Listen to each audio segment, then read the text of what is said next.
الحمد لله وكفى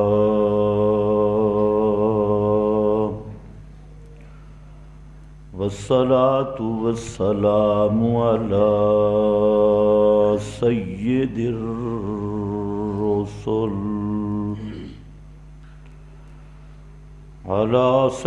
الرسل وخاتم الأنبياء.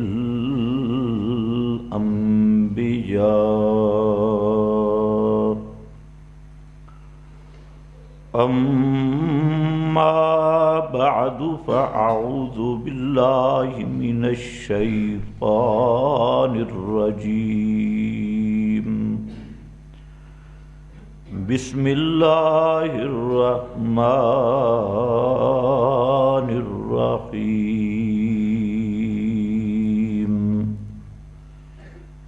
وتعزروه وتوكروه.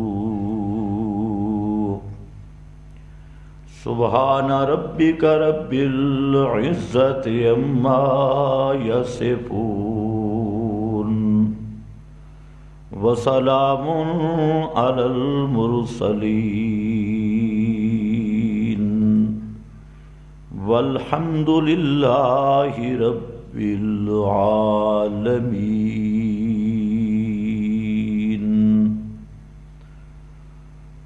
انتہائی قابل قدر بزرگوں اور بھائیوں، گزشتہ بیان میں آپ حضرات کے سامنے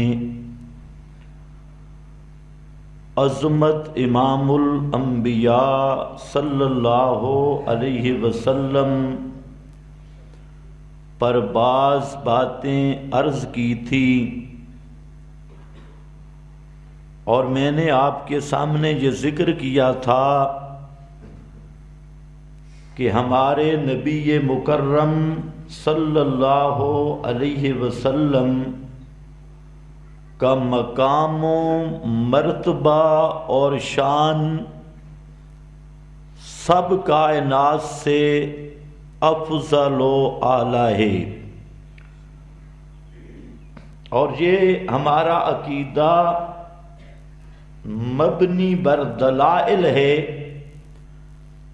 بعض دلائل بھی میں نے ذکر کیے. تو جیسے آپ کی عظمت سب سے اعلیٰ ہے، تو اسی طرح آپ صلی اللہ علیہ وسلم کے اس امت پر حقوق بھی سب سے اہم اور سب سے مخصوص ہیں.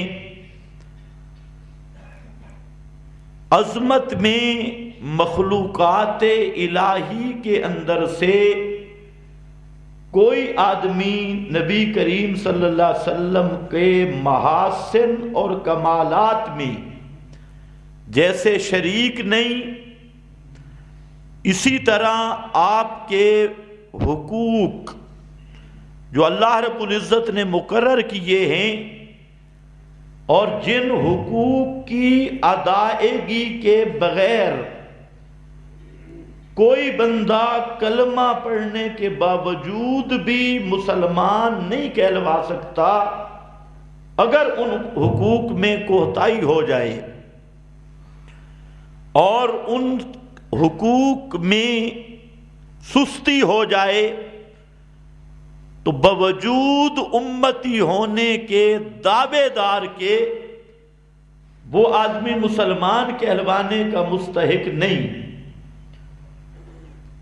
ان حقوق کو بیان کرتے ہوئے اللہ رب العزت نے خود قرآن کریم میں نبی کریم صلی اللہ علیہ وسلم کے وہ حقوق ذکر کیے، اور امتی ہونے کی حیثیت سے ہمیں ان حقوق کی پاسداری کا پابند بنایا، اور فرمایا تو وقت روح ہو تو عز روح ہو بتوکر روح ہو. تعذروا ہو وتوقروا ہو کہ اس پیغمبر پاک کا حق ہے اس امت پر کہ اس پیغمبر کی تعزیر کی جائے. تعذروا ہو. اور تعزیر کا کیا معنی؟ لسان العرب میں علامہ افریقی، علامہ قرطبی اپنی تفسیر میں اور امام رازی کبیر میں فرماتے ہیں کہ تعزیر کا معنی کیا ہے؟ النصر مع التعظیم، النصرت مع التعظیم، کہ سب سے پہلا حق اس امت پر یہ ہے کہ آپ کی عظمت کو دل میں رکھ کر آپ کے مشن کی نصرت کرنا. النصر مع التعظیم، صرف نصرت نہیں، آپ کی عظمت، آپ کی شان، آپ کی رفعت کو اور آپ کی اس بلندی کے عقیدے کو سینے میں محفوظ کر کے، آپ کی عظمت کو سمجھ کے پھر آپ کے مشن کا مددگار بننا، آپ کے مشن نصرت کرنا. یہ دروازہ بند کر دو، سامنے والا یہ جو حضرات ہیں یہ سامنے آ جائے، یہ ہوا زیادہ اس طرف. النصر مع التعظیم. تو اس سلسلہ میں آپ کا مشن کیا ہے اور اس کے نکات کیا ہیں؟ تو مختصر بلا تمہید امام الانبیاء کا مشن اور مقصد بعثت کی دو غرضیں ہیں.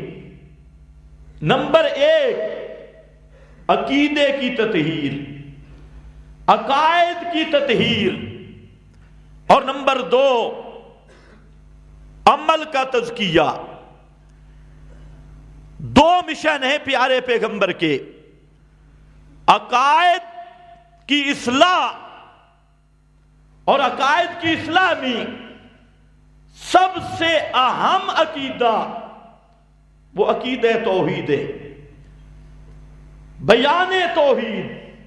یہ پیغمبر کا سب سے پہلا مقصد بعثت محمدی کا،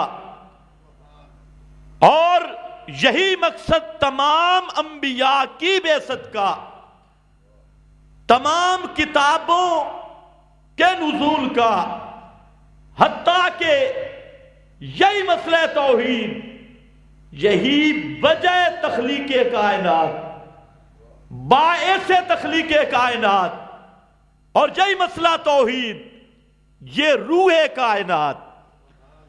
جب تک یہ روح کائنات میں موجود رہے گی اس وقت تک قیامت قائم نہیں آ سکتی. جیسا گزشتہ جمعہ میں نے بیان کر دیا، ایک بھی صاحب لا الہ الا اللہ اس پوری کائنات میں رہے کسی کونے پر بھی، کیونکہ اس کے سینے میں مقصد کائنات موجود ہے، وجہ تخلیق کائنات موجود ہے. آج بڑے بڑے شیخ الاسلام کہلوانے والے اور بڑے بڑے شیخ الحدیث اور حضرت اقدس کے ساتھ 1.5 گز کے القابات پہ واسطہ کرنے والے، کوئی مفتی اعظم بنا پھرتا ہے، کوئی شیخ الحدیث بنا پھرتا ہے، لیکن اس بنیادی عقیدے سے بھی نا واقف ہے کہ یہ کائنات بنی کیوں ہے، اس کائنات سے مقصود کیا ہے. تو یاد رکھنا، کوئی شخصیت مقصود نہیں. یہودیوں کی طرح مت کہنا کہ یہ کائنات حضرت عزیر کے لیے بنی، عیسائیوں کی طرح مت ہونا کہ یہ کائنات حضرت عیسیٰ کے لیے بنی. اور یہود و نصارہ کی مشترکہ نسل رافضیوں کی طرح مت ہونا جو کہتی ہیں کہ یہ کائنات 5 تن پاک کی وجہ سے بنی ہے، اور ان کی اشتراکی نسل ان للڑوں اور رضاخانیوں کی طرح مت ہونا جو کہتی ہیں یہ کائنات پیغمبر کریم کے لیے بنی ہے۔ قرآن کہتا ہے یہ کائنات بنی لِتَعْلَمُوا أَنَّ اللَّهَ عَلَىٰ كُلِّ شَيْءٍ قَدِيرٌ وَأَنَّ اللَّهَ قَدْ أَحَاطَ بِكُلِّ شَيْءٍ عِلْمًا۔ یہ کائنات بنی ہے مقصد لا الہ الا اللہ کی خاطر۔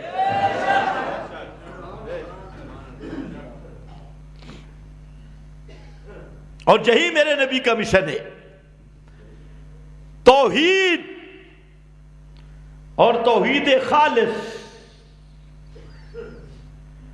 توحید کا نام سکھ بھی لیتا ہے، توحید کا نام ہندو بھی لیتا ہے، توحید کا نام یہودی بھی لیتا ہے، توحید کا نام رافضی بھی لیتا ہے، توحید کا نام عیسائی نصرانی بھی لیتا ہے۔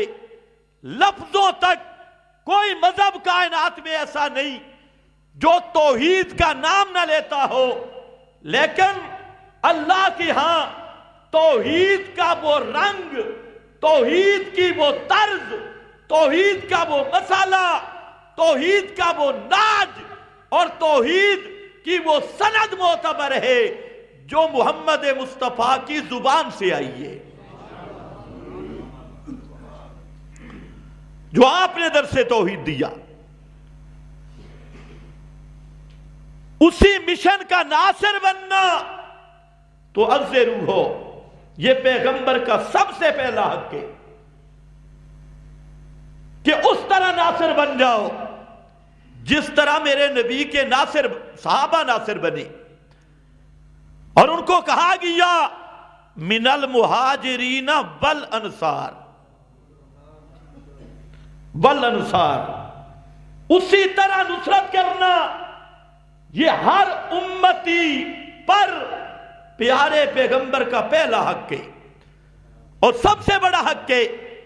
اس میں اگر کوتاہی ہو گئی، کلمہ پڑھنے کے باوجود کافر ہے، امتی کہلوانے کے باوجود کافر ہے، وہ مسلمان نہیں جب تک پیغمبر کا مسئلہ توحید تسلیم نہیں کیا۔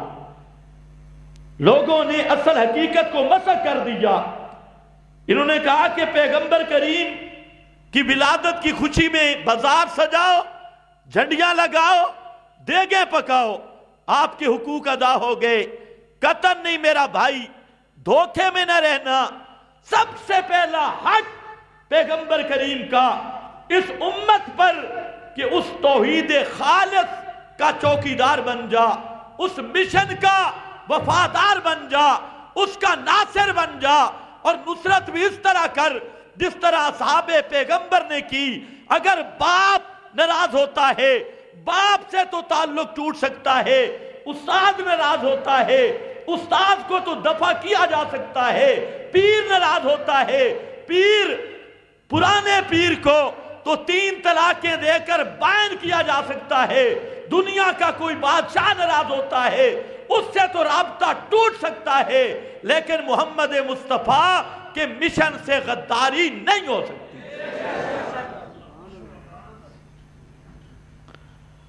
تھوڑا جی ہے مشکل،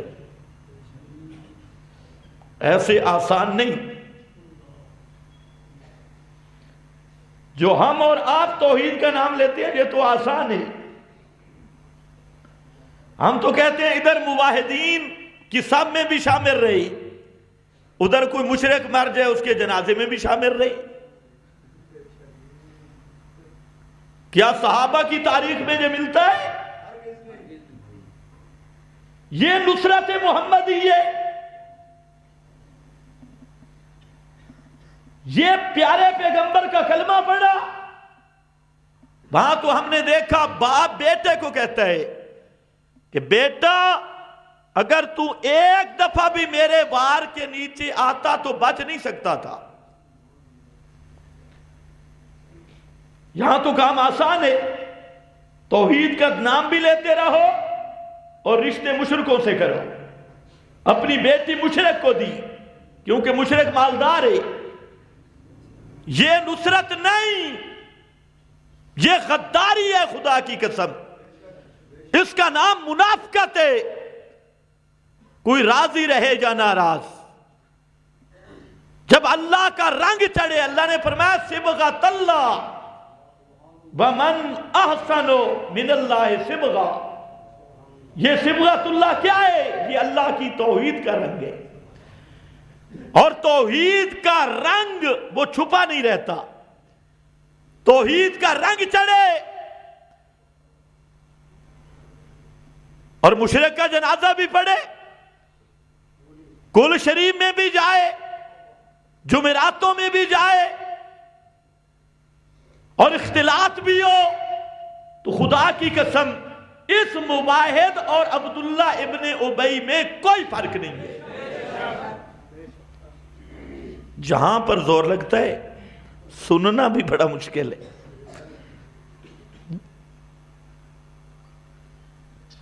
سب سے بڑی نصرت ہے مشن محمدی کی نصرت. تو عزرو ہو، اٹھاؤ تفسیریں. النصر مع التعظیم. اور یہ تب ہو سکتی ہے کہ محمد مصطفیٰ کی عزت دل میں ہو، آپ کی عزت دل میں ہو، تب مشرک سے بائیکاٹ ہو سکتا ہے.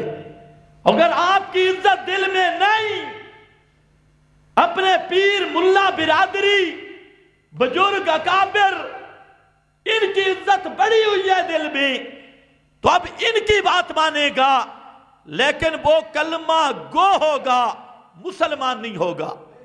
مسلمان وہ ہے جس کے دل میں توقیر رسول ہے، عزت رسول ہے. اور رسول کی سب سے بڑی عزت، سب سے بڑی نصرت، آپ کا سب سے بڑا حق اس امت پر یہ ہے کہ آپ کی مشن کا محافظ بنے، آپ کے مشن کا چوکیدار بنے. جمعے کا ٹائم ہو گیا، حضرت صاحب جا رہے ہیں اور راستے میں کھڑا ہے مشرک، کہتے ہیں ہم نے اپنی نماز پڑھنی، اسی خنزیر کے پیچھے پڑھ لے. اب اس کے دل میں ہے رسول کی عزت؟ اللہ کے رسول نے کیا درس دیا؟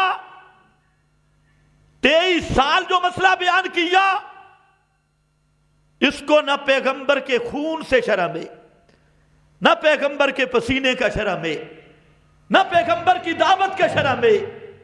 پیغمبر کریم نے امت کو درس دیا اور اپنی امت کو ایسی امت قرار دیا کہ کسی مشرک کا رنگ، شرک کا رنگ کسی طرح بھی میری امت کی رفتار میں، ان کی گفتار میں، ان کی تہذیب میں، ان کے چلنے میں، ان کے پھرنے میں، ان کی عبادت میں کسی مشرک کا رنگ شامل نہ ہو.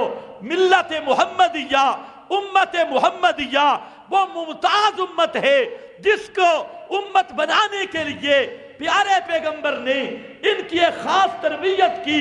حتیٰ کہ یہود و نصارہ جس رفتار سے چلتے تھے، آپ نے امت کو اس رفتار سے بھی منع کر دیا. جن اوقات میں وہ عبادت کرتے تھے میں تم نہیں کر سکتے. رنگ ہے، پتہ لگے محمدی ہے کون.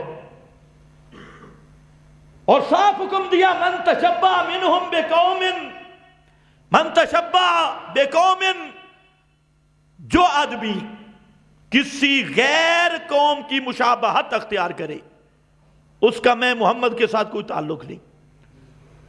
یہود و نصارہ، اہل بدعت، اہل شرک ان کے شعار کو اپنائے، فرمایا سن لو اس کا میں محمد کے ساتھ کوئی تعلق نہیں. تو آپ کا سب سے بڑی نصرت وہ نصرت ہے توحید پر. اور پیغمبر نے جس رنگ میں توحید بیان کی، پہلے نفی پھر اس بات، پہلے نفی پھر نفی، سمجھتے ہو؟ ہاں آج کچھ لوگ کہتی ہیں کہ نفی والا پہلو نہیں ہونا چاہیے، نفی پہلا، اس سے اختلاف پیدا ہوتا ہے، مثبت رنگ ہو۔ تو آپ کو کلمہ تو آتا ہوگا، کلمہ کیسے شروع ہوتا ہے؟ الا اللہ سے کلمہ شروع ہوتے ہیں، اللہ الہ، ٹھیک پڑھ رہا ہوں، اللہ الہ ہے۔ عجیب بات ہے، اللہ الہ نہیں، کلمہ یوں نہیں ہے۔ جو مجھ سے ناراض بیٹھے ہیں وہ بھی بولے، جو نئے آج چہرے چاندے نظر آ رہے ہیں، اگلا جمعہ بھی آئے، 2 جمعے انشاءاللہ پچا کے جاؤ، مسئلہ سمجھ آ جائے گا۔ اللہ الہ نہیں، پوچھو اپنے ملا سے کون سا کلمہ شروع کیسے ہوتا ہے؟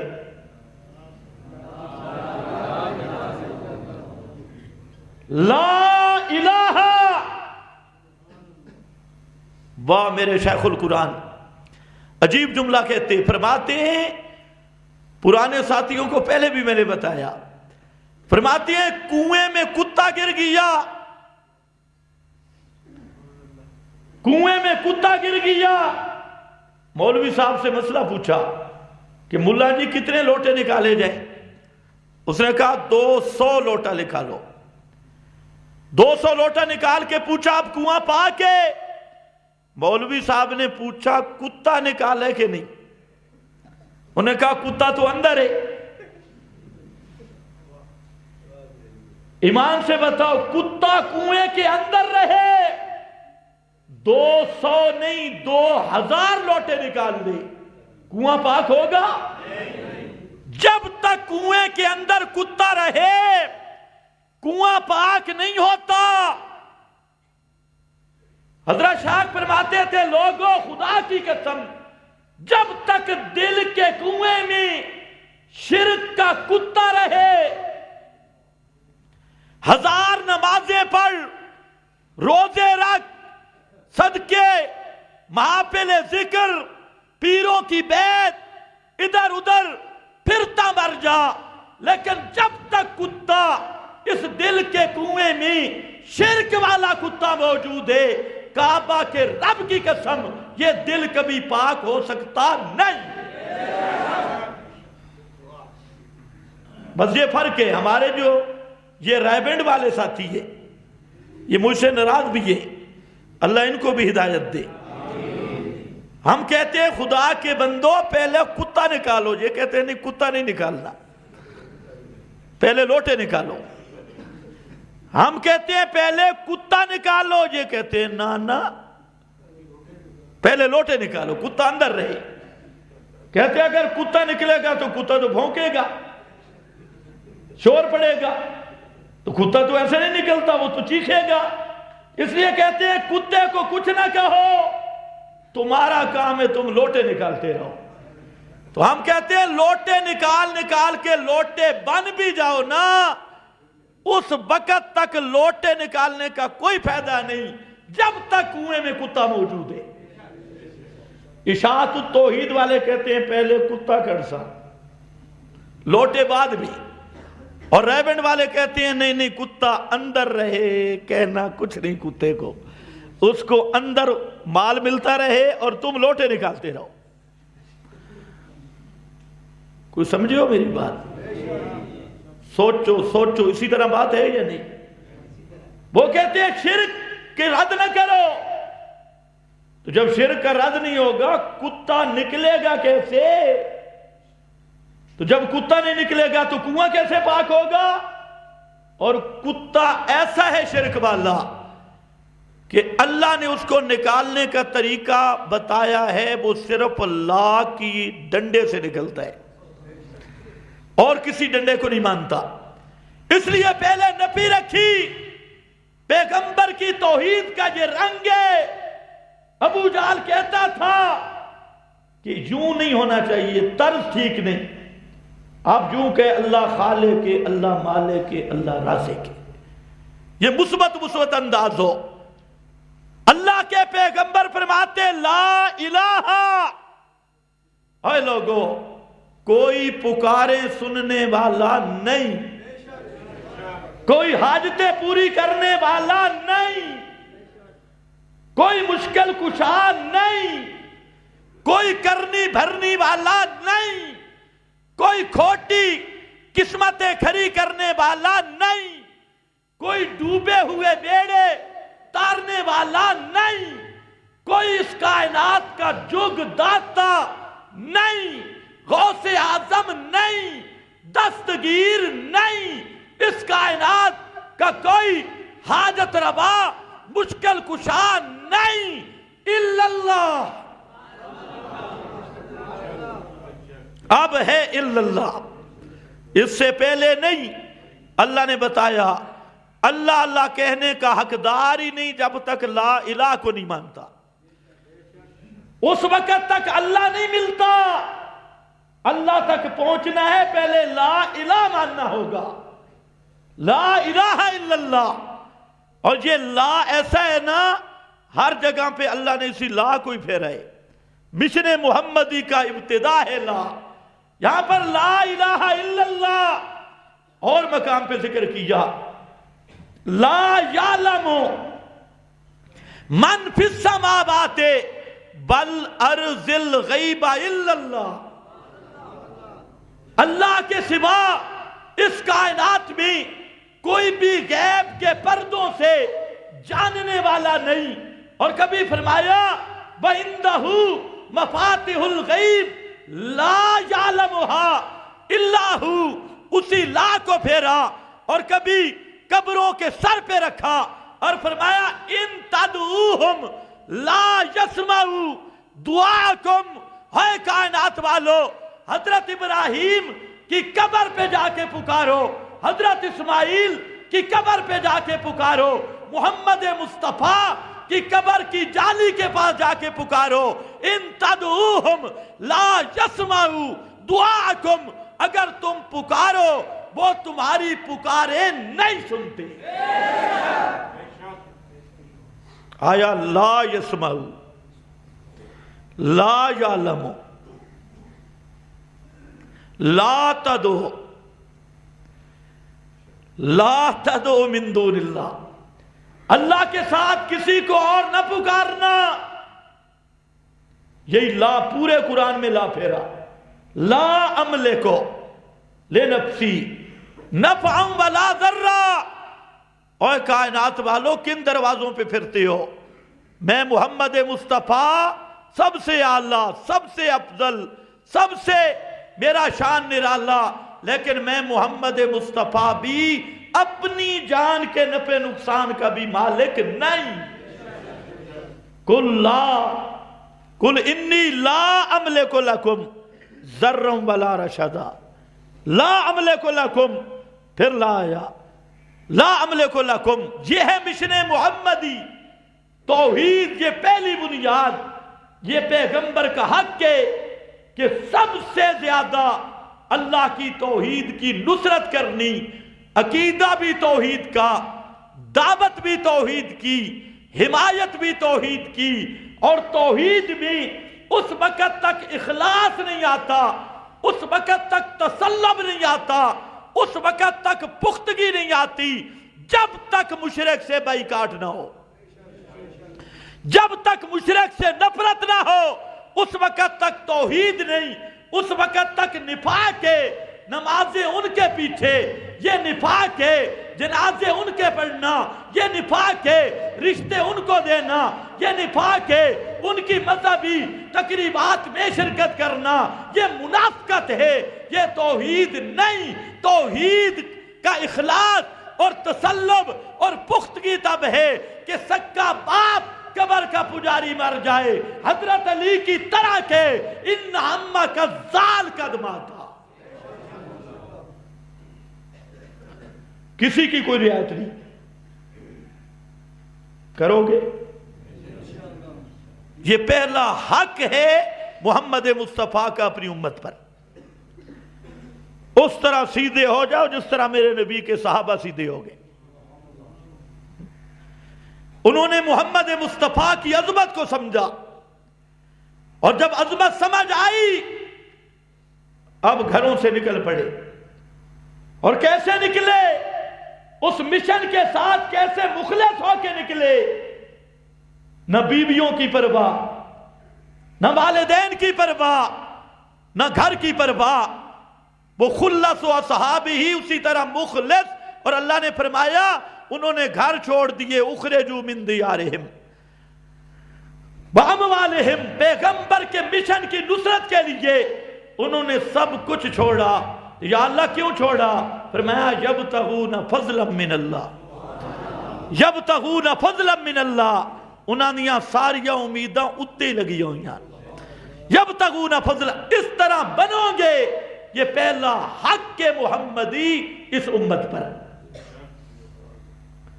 عقیدے کی اصلاح، اپنی اصلاح، دوسروں کی فکر، اور اس دعوت اور مشن کو لے کے نکلنا۔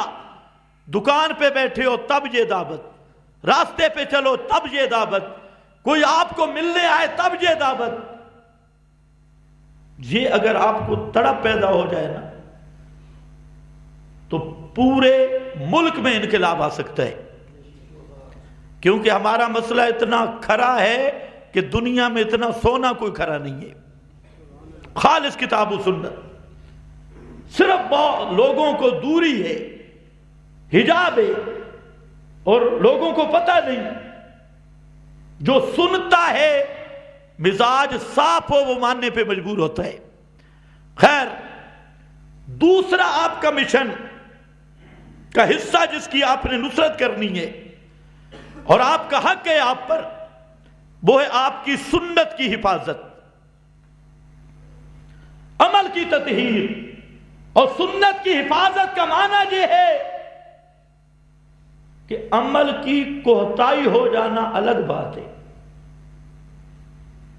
گناہ ہو جانا الگ بات ہے، لیکن حمایت سنت اور حفاظت سنت کا معیار کیا ہے؟ جو محمد مصطفیٰ کا اس امت پر حق ہے اور تعذروا کا دوسرا عنوان ہے، وہ ہے سنت کی اس طرح حفاظت کر کہ بدعت کی آمیزش نہ ہو، بدعت کی بو تیرے عمل میں نہ ہو۔ جہاں شک پڑ جائے کہ یہ کہیں بدعت تو نہیں، اس سے دور ہو جا، اس کے قریب نہ جانا۔ جہاں پر فقہا نے لکھا کہ اذا تردد الامر بین السنت والبدع، تورے کا جب رولا پڑ جائے، کسی معاملے میں اشتباہ آ جائے کہ یہ پیارے پیغمبر کی سنت ہے یا یہ بدعت ہے، فرمایا اس اشتباہ کے وقت آپ نے محمد مصطفیٰ کی حمایت میں اس کام کو چھوڑ دینا ہے۔ کیوں کہ سنت کا ترک کرنا یہ اتنا معاملہ نہیں جتنا بدعت کا ارتکاب کرنے کا گناہ ہے۔ اب یہ ربیع الاول ہے، یہ جو بدعات کا ترک کرنا ہے یہ بھی بڑا کڑوا ہے۔ اس معاملہ میں تو ہماری ساری سنگتیں خراب ہو گئی، ہم سے مولوی روٹ گئے، اچھے اچھے مولوی وہ ہم سے روٹ گئے۔ بھئی وہ کہتے ہیں جو بریلوی بدعتیں کرتے ہیں آپ صرف ان کا رد کرو، اور جو ہم کرتے ہیں ان کو نہ رد کرو۔ اس لیے جو رابطی بریلوی بدعتیں کرتے ہیں ان کا رد تو کرو، اور جو ہم کریں ان کو نہ چھیڑو۔ تو ہم کہتے ہیں ہم اور تم کی تقسیم نہیں، یہاں بات ہے دین محمدی صلی اللہ علیہ وسلم، اور یہی میری حقانیت کی دلیل ہے کہ اگر میری جماعت کا آدمی وہ بھی بدعت کرے ہم اس کو بھی معاف نہیں کرتے۔ تمہیں کوئی جماعت میں ایسے افراد نہیں ملیں گے، ہر آدمی اپنے دھڑا پارٹی کی لاج رکھتا ہے۔ ہم نے اپنے دھڑے کو نہیں دیکھا، پارٹی کو نہیں دیکھا، ہم نے چہرہ دیکھا ہے محمد مصطفیٰ کا صلی اللہ علیہ وسلم۔ یہ ہم سے نہیں ہو سکتا کہ اگر میری جماعت کا ملا بدعت کرے تو میں کہوں اپنا ہے، کوئی دوسرا اپنے آپ کو دیوبندی کہلوانے والا وہ بدعت کرے تو میں کہوں اپنائے، کوئی شاطی کہلوانے والا بدعت کرے میں کہوں اپنائے، یہ کام ہم سے نہیں ہو سکتا۔ ہم نے یہ دعوت دی، اللہ سے مانگا اور اللہ کی توفیق سے اس دعوت پہ قائم ہیں۔ اللہ ہمیں قائم رکھے کہ مشن محمدی، سنت محمد مصطفیٰ کے خلاف دنیا کا کوئی ملا ہو، دنیا کا کوئی پیر ہو اور رخنہ اندازی کرے، دو نمبری کرے، بدعت کرے، اپنی طرف سے ایک طریقہ بنا کر اپنے بزرگ اور اکابر کا حوالہ دے، ہم اس کی تردید کیے بغیر بھی ایمان کو مکمل نہیں سمجھتے۔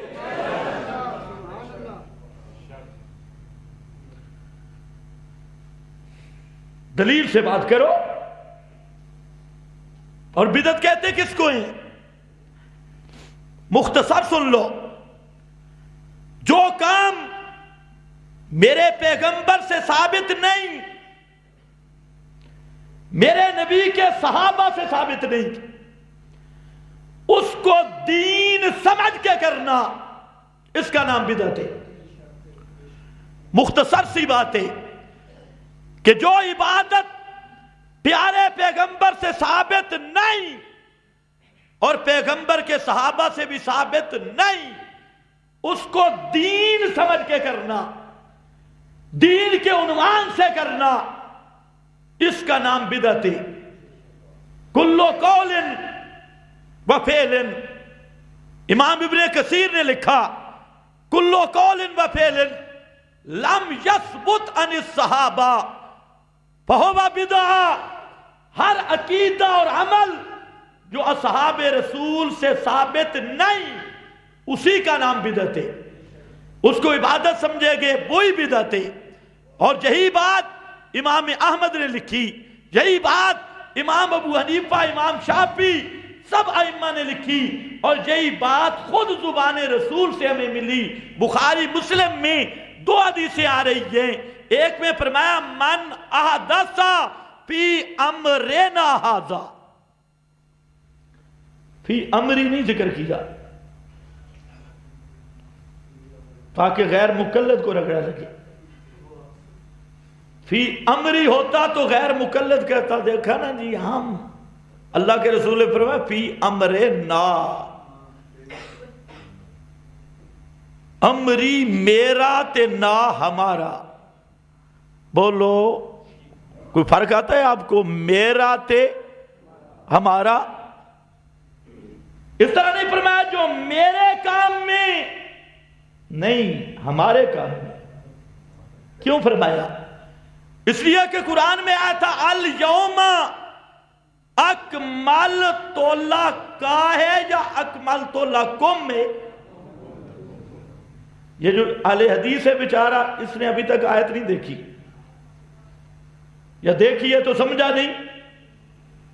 الیوم اکملت لکم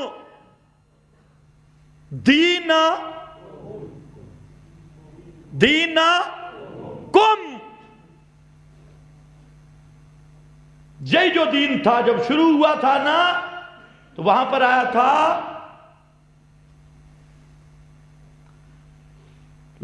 قل یا ایھا الکافرون لا، آگے لکم ولیدی، یہاں لنا نے ذکر کیا، ولیجا، یہ ابتدا تھی، ابھی جماعت نہیں تھی، یہ ابتدا ہے۔ فرمایا تمہارے لیے تمہارا دین اور میرے لیے میرا دین، یہاں ہمارا نہیں میرا۔ اور مقام پہ فرمایا ان کنتم فی شک من دینی، اگر تمہیں شک ہے میرے دین میں۔ لیکن جب اکمال کی بات آئی، دین کو مکمل کرنے کی بات، اب لی بھی نہیں، اب کا بھی نہیں، اب دینی بھی نہیں، اب فرمایا الیوم اکملت لکم دینکم، اب صحابہ کو بھی ساتھ شامل کیا، اور اللہ نے فرمایا دین مکمل کیا، اور اس دین میں صحابہ ہیں. اس دین میں کون ہے؟ کسی اور کا مولوی پیر نہیں. کون ہے؟ صحابہ. اسی لیے آپ نے جب فرق کیا نا کہ 72 جہنم میں جائیں گے، مشہور حدیث ہے 72 جہنم میں جائیں گے اور ایک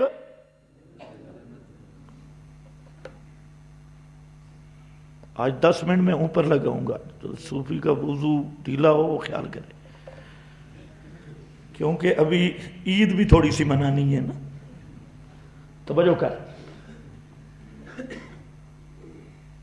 جہاں آپ نے فرمایا 72 جہنم میں ایک جنت میں، وہاں آپ سے جب پوچھا گیا وہ جنت والا ہوگا کون، تو آپ نے کیا فرمایا؟ اہل حدیث یا بریلر یا دیوبندی. کیا فرمایا؟ جو المحند کو مانے گا، اسام الحرمین کو ماننے والا، جو ریپوٹیشن پڑے گا کہ ایک سید صاحب تھا 12 سال تک اس نے ایک وضو سے نماز پڑھی. مارو دین تو ہوا نا. فلانا بزرگ تھا اس نے 40 سال صبح کی نماز عشاء کے وضو سے پڑھی. کچھ خوف خدا کرو.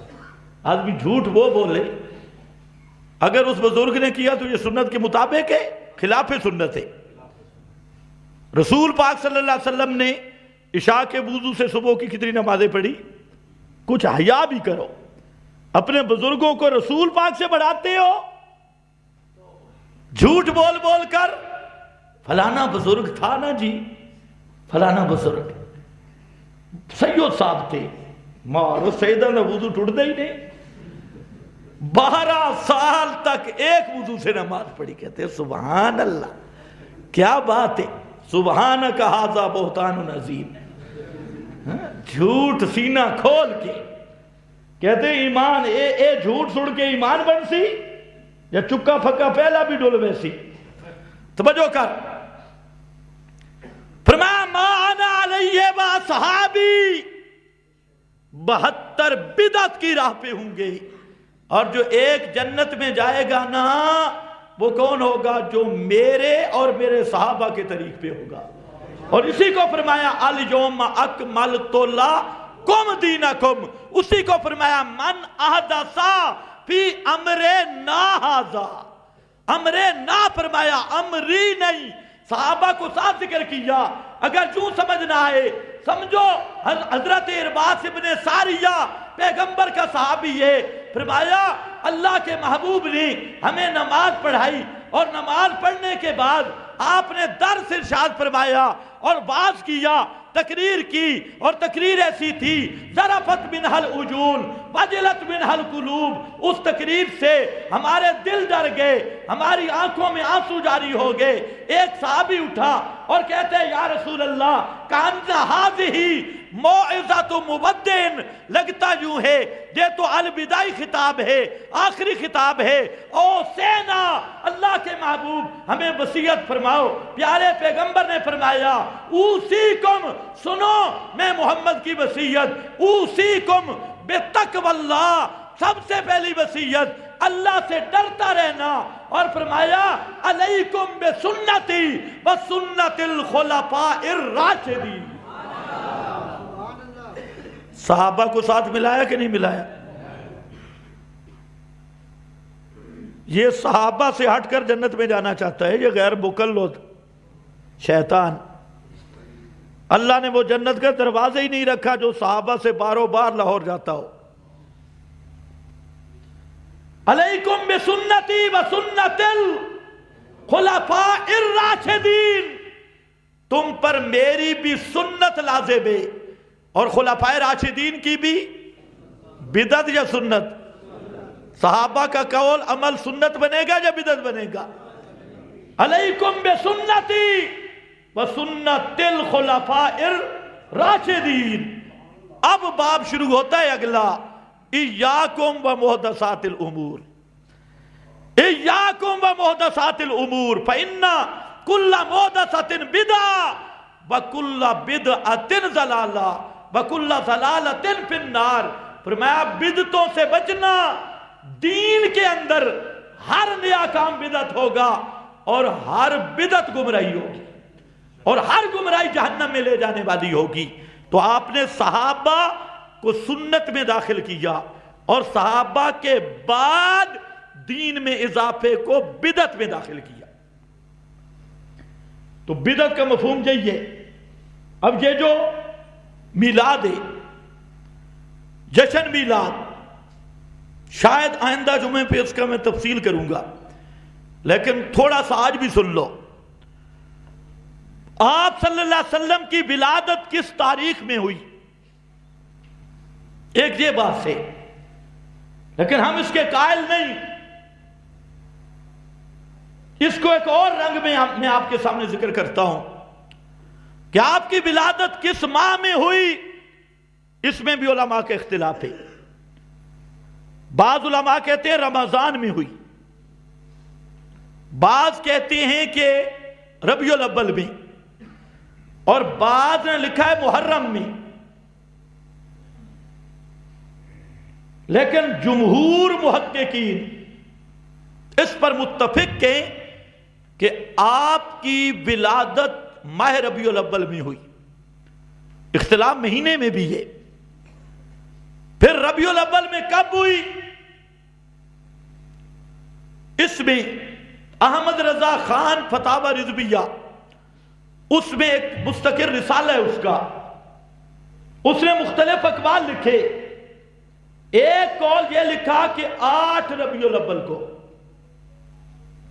ایک قول یہ لکھا 9 ربیع الاول کو، اور ایک ضعیف سا قول لکھا 12 ربیع الاول کو، اور ایک لکھا 17 اہل تشیع کے ہاں 17 ربیع الاول۔ تو آپ کی ولادت کی تاریخ میں اختلاف ہے، مہینے میں بھی اختلاف، تاریخ میں بھی اختلاف۔ یہاں جو میں آپ کو بتانا چاہتا ہوں وہ کچھ اور بات ہے، جو مولوی کہتے ہیں میں اس کی طرف نہیں جاتا۔ آپ کی ولادت کی تاریخ کا عدم تعین، اس کا معین نہ ہونا، یہ اس بات کی دلیل ہے کہ صحابہ کے وہم و خیال میں بھی آپ کی ولادت منانے کا تصور نہیں تھا۔ اگر صحابہ کے وہم و گمان میں آپ کی ولادت منانے کا تصور ہوتا تو تحقیق کرتے یا نہ کرتے؟ جب ولادت منانی ہے تو صحابہ تحقیق کرتے، تحقیق کرتے، اور وہاں تحقیق ممکن تھی۔ کیوں؟ آپ کی پھوپھی حضرت صفیہ موجود تھی، آپ کے چچا موجود تھے حضرت عباس، ام ایمن موجود تھی، حضرت علی کی والدہ حضرت فاطمہ موجود تھی، اور وہ بزرگ خواتین اور بزرگ صحابہ موجود تھے جو عمر میں نبی کریم علیہ السلام سے بہت بڑے تھے۔ تعین ہو سکتا تھا، لیکن پوری کائنات کے میلادی ملا اور رضاخانیت کے ٹھیکیداروں سے میرا سوال ہے کہ صحابہ نے پیارے پیغمبر سے کیوں نہیں پوچھا، پیارے پیغمبر کے رشتہ داروں سے کیوں نہیں تحقیق کی کہ اللہ کے محبوب آپ کی ولادت کس دن میں ہوئی تاکہ ہم وہ دن منائیں؟ تمام کتب حدیث اٹھاؤ، کسی صحابی نے یہ سوال کیا؟ کیوں نہیں کیا؟ اس لیے کہ صحابہ برسیاں منانے والے نہیں تھے، پیغمبر کا طریقہ اپنانے والے تھے، پیغمبر کے مشن کے ناصر تھے۔ اگر ادنا سا خیال بھی ہوتا آپ کے ولادت کے دن کو منانے کا اور عید بنانے کا تو 7 لاکھ یا 4 لاکھ کے قریب صحابہ میں سے کوئی صحابی رسول اللہ سے پوچھتا، پیارے پیغمبر کی پھوپھی سے پوچھتا، آپ کے چچوں سے پوچھتا، آپ کو دودھ پلانے والی دائی حلیمہ سے پوچھتا، آپ کے ساتھ دودھ پینے والی بی بی شیمہ سے پوچھتا، آپ کی رضائی جو والدات تھی ان سے پوچھتا، آپ کے بڑے بزرگوں سے پوچھتا، خود محمد مصطفیٰ سے پوچھتے، یا اللہ اگر یہ عید یا یہ دن منانے کے قابل تھا تو اللہ اس کو قرآن مقدس میں بیان کرتا۔ اللہ نے بھی بیان کہ پیغمبر کی ولادت کس تاریخ کو ہوئی، اللہ نے بھی بیان نہیں کیا، رسول نے بھی بیان، صحابہ نے بھی پوچھا نہیں، تو پتہ چل گیا حکمت ایک تو ہے فلسفہ، اس عدم تعین کا فلسفہ، عدم تعین کا فلسفہ یہ ہے اللہ نے میرے نبی کی ولادت کے دن کو مخفی رکھا تاکہ میرے نبی کی ولادت کے دن کی آڑ میں یہ امت بدعات میں نہ پڑ جائے۔ میرے نبی کی ولادت کے دن کو چھپا کے رکھا، اور چھپا کے رکھنے کی حکمت یہ معلوم ہوتی ہے کہ پیغمبر کے ولادت والے دن کو اللہ نے بدعات سے محفوظ کر دیا۔ اب یہ جو 12 کو ناچتے ہیں یا 13 جو یہ بیچارے اندھے بن کے ناچ رہے، پتہ چلتا کوئی نہیں ولادت ہوئی کب، وہ دن مخفی ہے۔ جس طرح اللہ نے میرے محبوب کی قبر کو مخفی کر دیا۔ آپ نے دعا مانگی تھی اللہم لا تجعل قبری وثنا نہیں یعبد، اللہ میری قبر کو بت نہ بنانا جس کی عبادت کی جائے، جس کو سونا پکارا جائے، اور فرمایا لا تجعلوا قبری عیدا، میری امت کے لوگوں میری قبر پہ میلے نہ بنانا، جسے عید میں لوگ اکٹھے ہوتے اس طرح میلہ گاہ نہ بنانا۔ اللہ نے میرے نبی کی قبر کو چھپا دیا، اور آپ کی قبر تک کوئی جا سکتے ہی جی؟ جو حاجی بیٹھے ہو دیکھ کے آئے ہو جی، صرف جالیاں دیکھ کے آئے ہو۔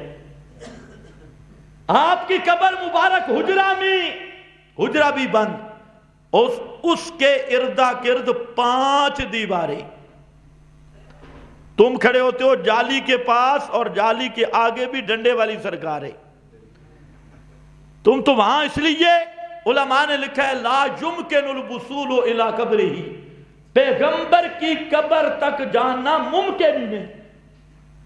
اور بخاری میں حدیث ہے، ام المومنین فرماتی ہے کہ اللہ کے نبی کی قبر کو ہم جنت البقیع میں بناتے، لیکن اس خطرے کے پیش نظر کہ بعد میں آنے والے اس قبر کی پوجا نہ شروع کر دیں، اس خوف کی وجہ سے آپ کی قبر مبارک کو حجرہ میں بنایا گیا تاکہ یہ قبر محفوظ رہے۔ یہ بخاری میں ہے، تو اللہ نے آپ کی ولادت کی تاریخ کو مخفی رکھ کے بدعات سے محفوظ کیا، اور آپ کی قبر منور کو مخفی کر کے حجاب میں چھپا کر مشرکوں کے شرک اور ان کی بدعات سے آپ کے وجود اور آپ کی قبر کو بھی محفوظ کر دیا۔ اب آگے چلو، ایک بات عرض کرتا ہوں، یہ جو عید میلاد ہے، ہمارا صرف ایک سوال ہے سادہ سا کہ یہ دین ہے یا نہیں۔ میلادی ملا سے پوچھتا ہوں، خدا کے لیے جواب دے، اس کو دین کا جز سمجھتا ہے یا سیر و تفریح؟ اس کو دین سمجھتا ہے یا جلیبیاں، لڈو، سموسے کھانے پینے کی چیزوں کے برابر سمجھتا ہے؟ اگر تیرے نزدیک یہ عید میلاد النبی لڈو، سموسے، جلیبیاں، موٹر سائیکل، گاڑیاں، لاؤڈ سپیکر، اینکیں اور سائنسی ایجادات یا پنکھے، بجلی اس کی طرح سمجھتا ہے تو جھگڑا نہیں، پھر اپنی قسمت کرو۔ اور اگر اس کو دین سمجھتا ہے تو پھر اس کی سند لانی پڑے گی محمد مصطفیٰ سے اور حضرت علی المرتضیٰ سے۔ یعنی صحابہ سے، لا سند، کہتے ہیں سند تو نہیں ہے۔ آج جو ہے نا رینٹ والے خطیب، انہوں نے تو کام شروع کیا ہے، جبریل جھنڈیاں لائیاں، اللہ میلاد منایا، دماغ کی خرابی دیکھو، حلوے نے بالکل خراب کر دیا۔ اللہ میلاد منائے، وہ گدھے کے گدھے، کچھ انسان ہی بنو۔ یعنی پہلے آپ اللہ کے ہاں نہیں تھے، پھر آئے تو اللہ نے میلاد منایا، جبریل جھنڈیاں لائیاں۔ ایک مولوی صاحب کہہ رہا تھا میں حدیث سے ثابت کروں گا۔ جی کیا؟ کہتے ترمذی میں باب ہے میلاد النبی، ترمذی میں باب کیا ہے؟ میلاد بس اسی پہ عوام کو نچا رہا ہے، ترمذی میں باب ہے میلاد النبی۔ تو ہم نے کہا میلاد النبی کے تو تم منکر ہو، جھگڑا ہے عید میلاد النبی میں۔ آپ کی ولادت کا کوئی منکر ہے؟ جی کوئی نہیں، رضا خانی منکر ہے۔ آپ کی ولادت کا یہ لنگڑا کرو منکر ہے۔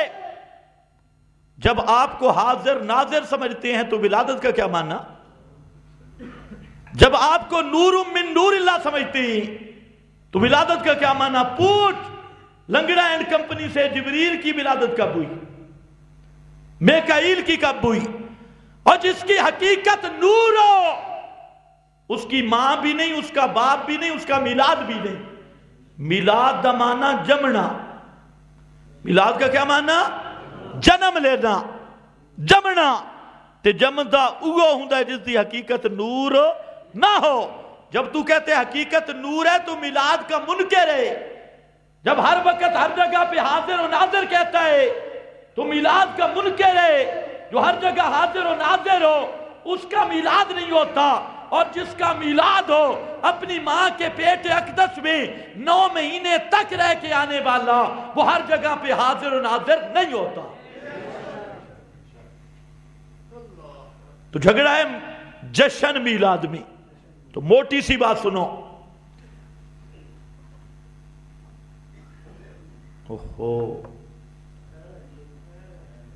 موٹی سی بات، 4 باتیں مسلم جو بدعتی ملا بھی مانتا ہے۔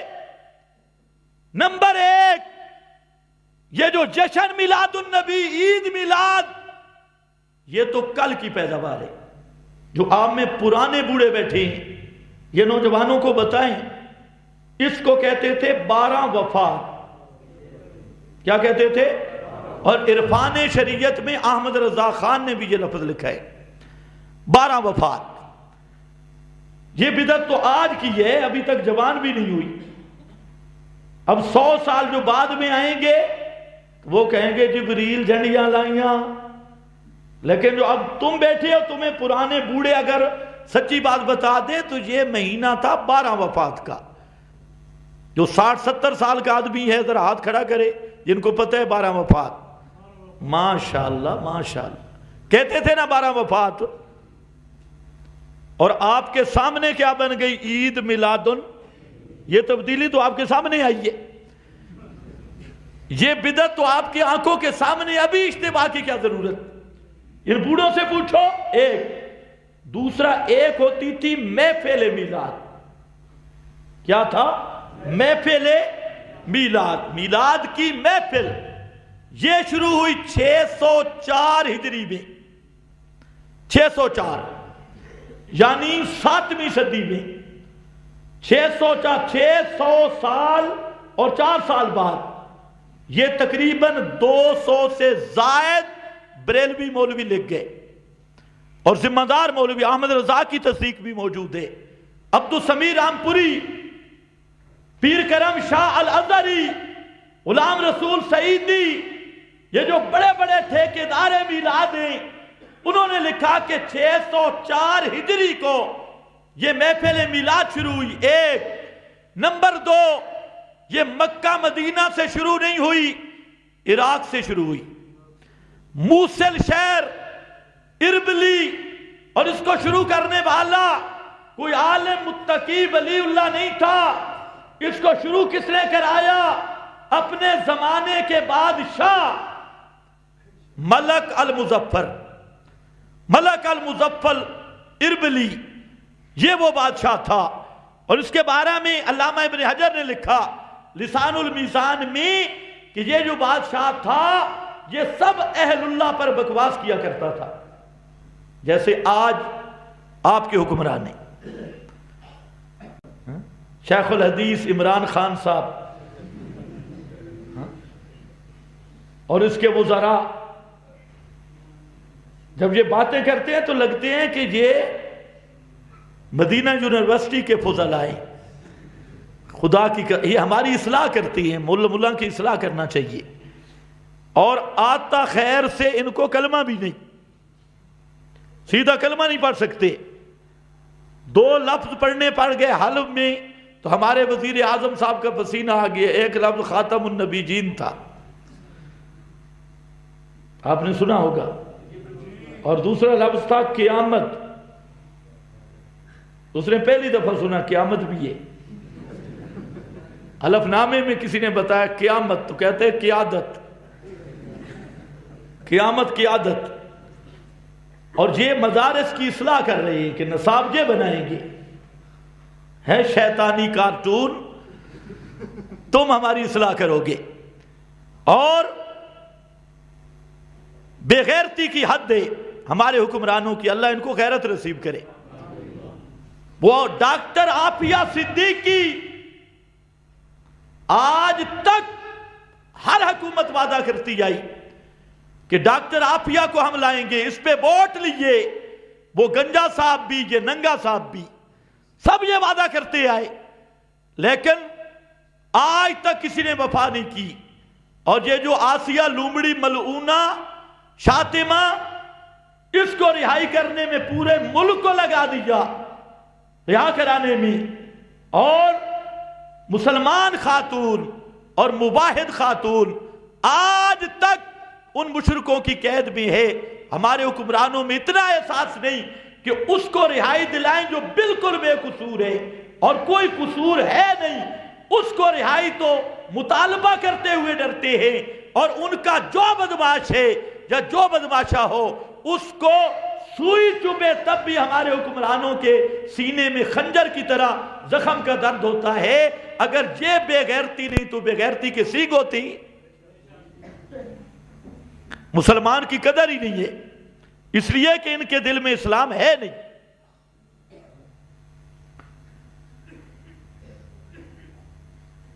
اچھا، موصل شہر سے شروع ہوا، عراق سے۔ نمبر 3، یہ جو ہم میلاد مناتی ہیں صحابہ نے نہیں منائی، تابعین نے نہیں بنائی۔ اب بریلوی جو مولوی ہیں انہوں نے وجوہات بھی لکھی ہے کہ صحابہ نے کیوں نہیں منائی، تابعین نے کیوں نہیں منائی۔ ڈاکٹر طاہر القادری نے لکھا اپنے رسالہ میلاد میں، کہتا ہے کہ صحابہ پر غم غالب تھا، کیونکہ آپ کی وفات بھی اسی مہینہ میں ہوئی۔ صحابہ تابعین پر غم غالب تھا، اس لیے انہوں نے نہیں منائی، اور ہم پہ خوشی غالب ہے۔ ایک اور بریلوی مفکر اٹھا، اس نے کہا صحابہ نے اس لیے نہیں منائی کہ صحابہ مصروف تھے، ہم فارغ گئے۔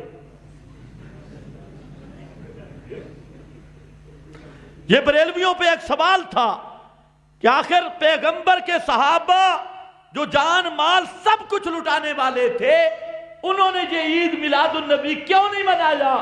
تو انہوں نے کہا کہ وہ مصروف تھے، ہم فارغ گئے۔ کسی بریلوی نے کہا کہ صحابہ نے اس لیے نہیں منائی کہ ان کی اس طرف توجہ نہیں ہوئی۔ میں نے کہا جو تعویل کرو، یہ بات تو مسلم ہے کہ صحابہ کا یہ دین نہیں، تابعین کا یہ دین نہیں۔ 604 اور چوتھی حقیقت یہ مانی کہ بدعت ہے۔ 200 بریلوی مولوی، جنگل کی بات نہیں۔ اگر کسی بریلوی ملا میں جرأت ہو رینٹ والا نہ ہو، ذمہ دار ہو. آئے اگر 200 زیادہ بریلوی اکابرین بڑے بڑی شخصیات سے میں یہ ثابت نہ کروں جنہوں نے لکھا یہ عید میلاد بدعت ہے تو میری سزا گولی. اور اگر تیرے 200 سے زائد اکابرین اس کو بدعت کہہ رہے ہوں تو کم از کم تو شرم کر، لوگوں کے سامنے جھوٹ نہ بول کہ اللہ جھنڈیاں لائیاں تے جبریل جھنڈیاں لائیاں. ہاں، یا اپنے اس 200 اکابر کو ایک لین میں کھڑے کر کے پھیر سے اڑا. اور اگر تیرے یہ اکابر سچے تو پھر قرآن و حدیث کی تعریف نہ کر اور مان یہ بدعت ہے. آگے انہوں نے بات کی ہے بدعت لیکن بدعت حسن ہے بدعت لیکن بدعت ہاں سیدی صاحب لکھتے ہیں سب سے اچھی اور نیک بدعت ہے. مارو بدعتاں بھی نیک بن گئی ہیں. سب سے اچھی اور نیک بدعت. بس وقت ختم ہے.